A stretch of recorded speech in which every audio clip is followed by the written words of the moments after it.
Hello everyone, welcome back to the channel Conflict Zone. Please subscribe and like my videos. Today we look at a remarkable operation by Ukraine that changed the game of drone warfare, a drone swarm strike deep inside Russia.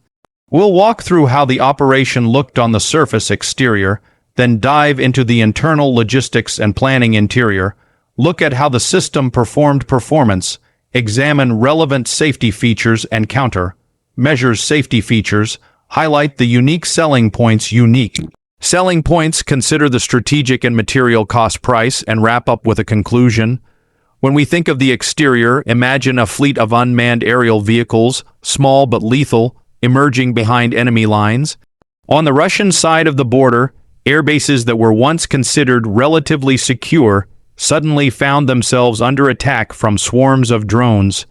These drones were launched in some cases from concealed positions inside Russia itself, not just from outside the border. The targets included strategic airfields housing long-range bombers, radar planes, and other high-value assets. Reportedly, some of these airfields were located far into Russian territory, including in Arctic or Siberian regions. The image of the strike: dozens of drones emerging in waves, avoiding early detection, striking parked aircraft, infrastructure, and other vulnerable assets. The exterior visuals show explosions, smoke, damaged aircraft, and a clear message: no airbase is completely safe anymore. In these visuals, you see lines of smoke, destroyed runways, perhaps bombers damaged or destroyed, and the drones themselves like tiny specks that caused outsized damage. The operation was bold enough that analysts compared it to a Trojan horse moment in military aviation history. The exterior, therefore, is dramatic. The skies over what was thought safe territory turned lethal, with drones that until recently might have been dismissed as minor nuisances now acting in coordinated attack mode. Now turning to the interior, this is where the real story lies.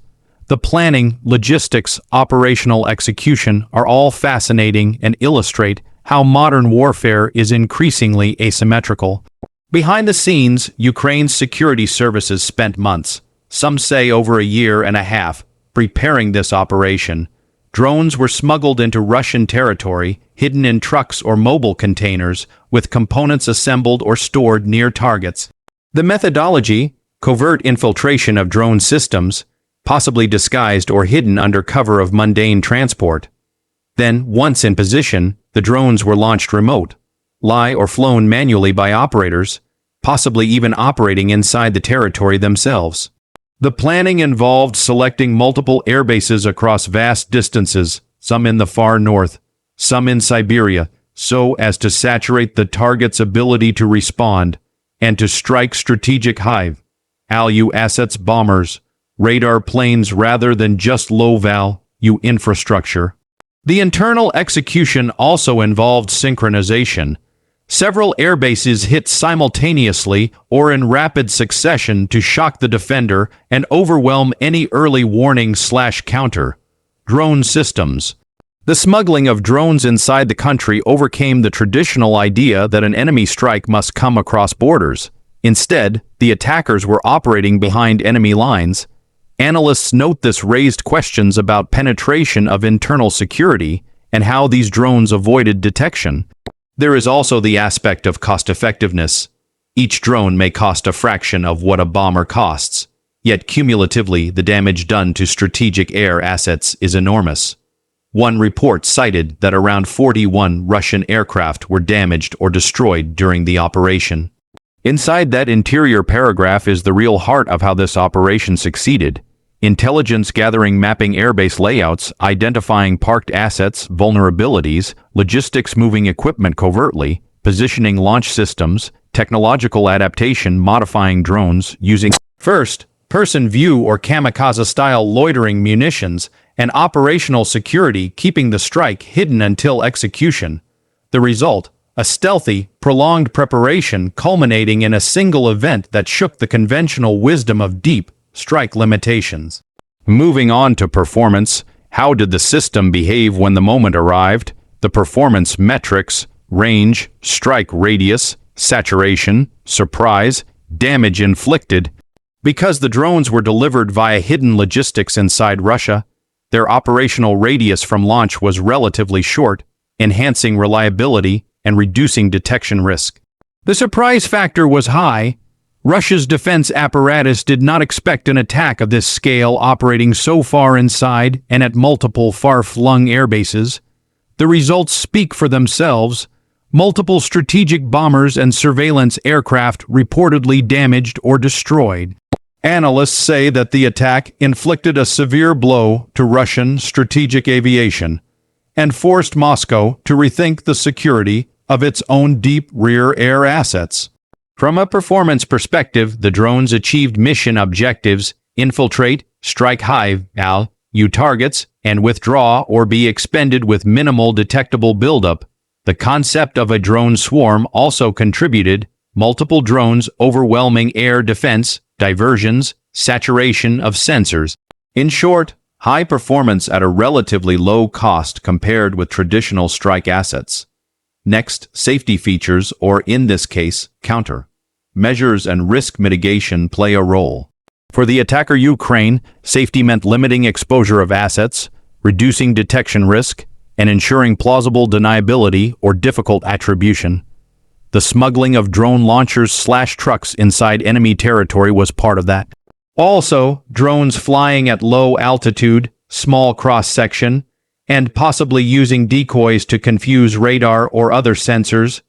For the defender Russia, safety features would include hardened aircraft shelters, dispersion of assets, layered air defense, counter-drone systems. But the performance of this operation suggests these safety features were bypassed or overwhelmed. For example, low-altitude drones may appear as birds on radar and be harder to intercept. Additionally, the idea of launching from inside the enemy's rear means fewer radar tracks from afar, making early warning harder.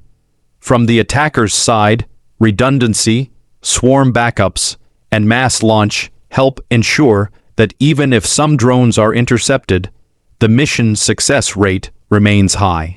From a risk perspective, being able to strike deep without deploying traditional manned aircraft also reduces risk of pilot loss, high attrition, and international escalation. In sum, safety and risk mitigation were baked into the method. Low-cost, expendable drones, covert launch, surprise strike. That is the modern paradigm in drone warfare. Now, the unique selling points. Why does this matter? First, the operation demonstrates that even a less resourced state can strike deep into a powerful adversary's territory if it uses innovation, asymmetry, and surprise. Ukraine proved that strategic assets, long thought safe in rear areas, are vulnerable. This undermines the deterrence value of traditional air bases and bombers and forces rethinking of collective defense. Second, drone swarm technology and logistics innovation show that warfare is changing. Cheap, numerous drones can achieve effects that previously required expensive manned platforms. Third, the psychological and strategic effect. Russia now must worry about its own backyard.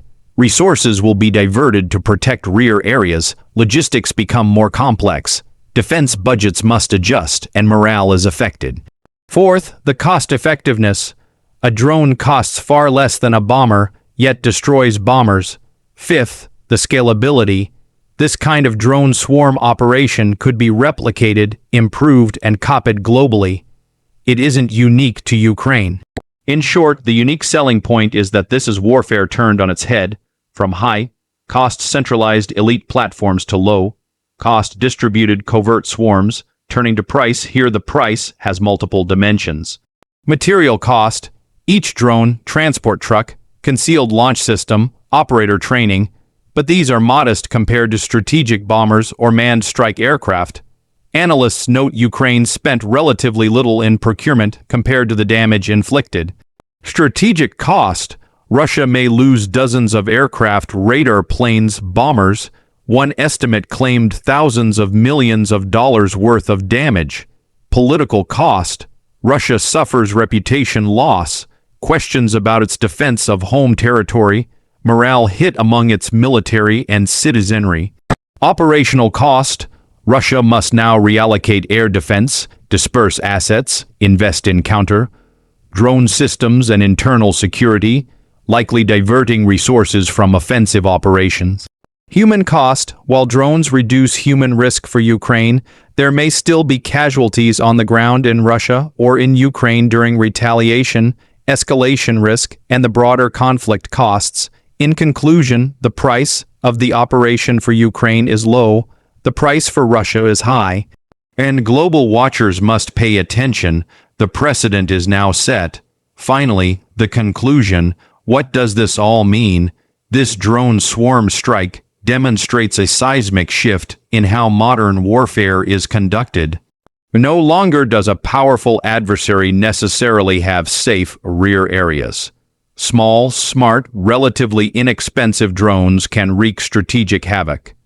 The success of the operation challenges the old model of defense and offense, and forces militaries worldwide to adapt. For Ukraine, this is a tactical and strategic win and a morale booster. For Russia, it's a wake-up call. For the rest of the world, it's a harbinger of a new kind of war. Distributed, unmanned, covert, and cheap. We are in a new era of drone warfare, and this operation by Ukraine will be studied for years. Thank you for watching. If you liked this video, please subscribe, hit like, share with your friends, and leave a comment with your thoughts. Until next time on Conflict Zone.